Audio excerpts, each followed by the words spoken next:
Hi everyone. In this video, we'll be discussing the New Deal. This video will specifically give an overview and the global context for the New Deal, really explaining why it was or why is the New Deal so important, right? It'll also outline the goals of the New Deal, what are the 3 Rs, and wrap up with discussion of the alphabet soup agencies. Then you want to explore your alphabet soup agencies. In part 3, you'll look at the limitations and criticism of the New Deal and wrap up by assessing your learning with a quiz on AP Classroom. So let's get started. The big idea for the New Deal is that it is the great response by the federal government to the Great Depression, and it changes the United States into a limited social welfare state and redefining the goals of modern American liberalism. And I want to discuss what do those two phrases mean. First off, well, what is a welfare state? A welfare state is the idea that government should look after the well-being of its citizens by creating what we call a safety net, by providing some services to everyone in the country, such as social security, health care, or health insurance. Those are kind of the two biggest ones. Also disability and social housing. There is some redistribution of wealth that might be characterized as socialist, but that is done to build equity and to protect those less fortunate. And countries that are welfare states generally have higher rates of taxation, such as France, the United Kingdom, and the Nordic countries like Sweden. So then what is a limited welfare state?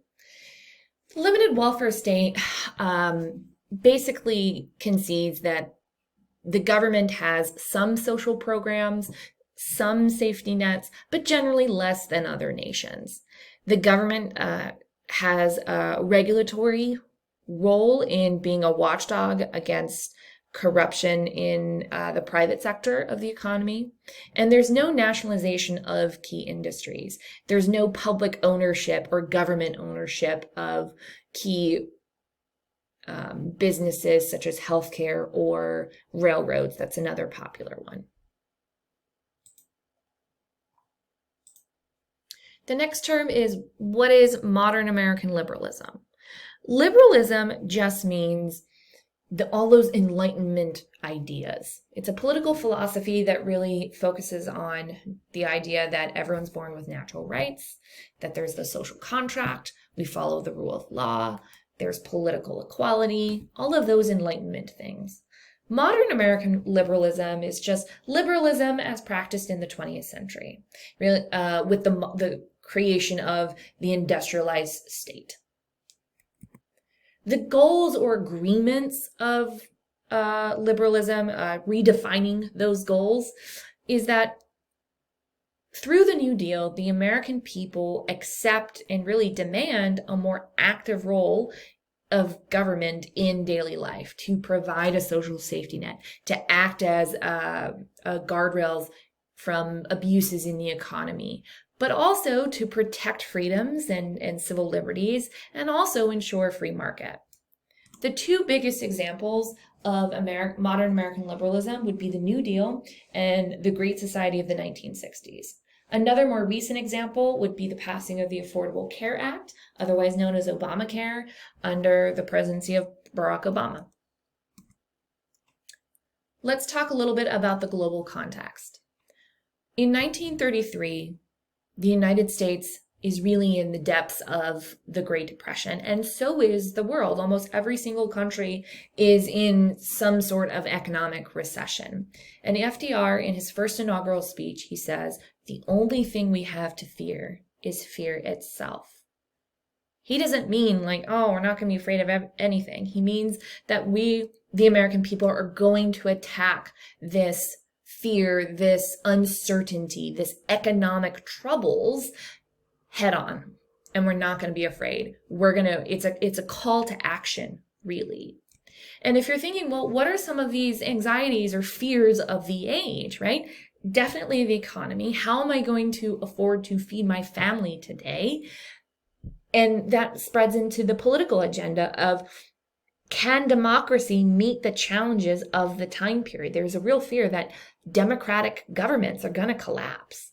And simultaneously, in the 1930s and 1920s, you have fascism and dictatorships saying, I have the solution.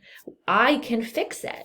And the sense of fear with increasing violence and fascist rhetoric were real anxieties of the age.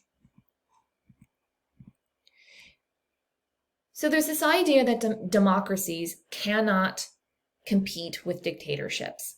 They cannot deal with the rapidly changing society, cannot combat the problems of the Great Depression, because democratic governments with legislatures at their heart, because they represent the people, are too slow to do anything, right? Even when you have, a presidential system where you have powers divided between branches, right? It's still too slow.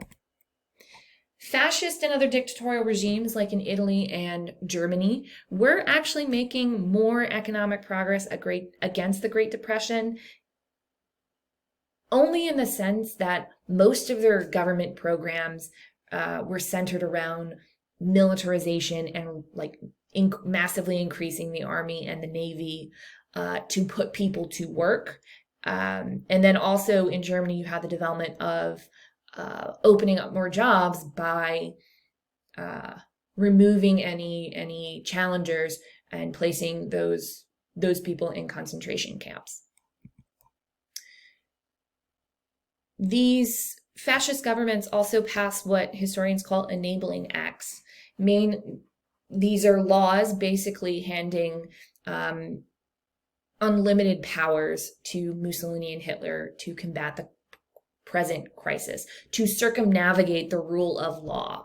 This is a law passed by legislatures that essentially took away their own core power, and that allowed them those Mussolini and Hitler to both pass a massive amount of laws that without any check on anything.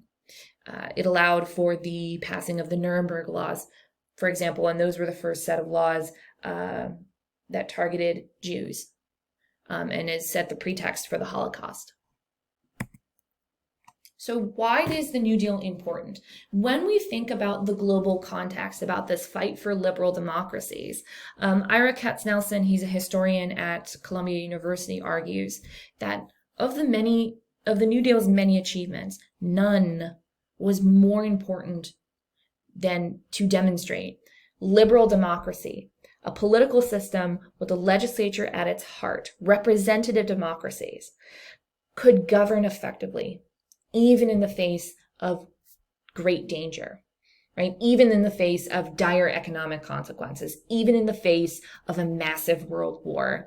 The New Deal demonstrated that democracies can survive and can be effective as well. Although the New Deal does not end the Great Depression, World War II mobilization ultimately does that. It did make real progress in improving people's lives and starting on this road of economic reform. So what were the goals of the New Deal? We can classify them as the 3 R's. That's relief to the poor, stimulate recovery, and reform the American economy by placing guardrails. These are often, so with the laws associated, they're often called alphabet soup agencies because they have 3-letter acronyms.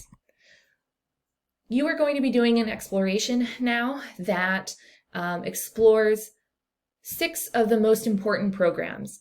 The top 3 you get to choose, so you're going to pick one from each subcategory. So in the category of relief, you need to pick one from the box labeled job creation, one of those 4, and then you need to also examine how the New Deal gave direct aid to farmers through the Agricultural Adjustment Act, which created the Agricultural Adjustment Administration, right? And then the same for the other two columns. So you're picking one agency from each box that you see there.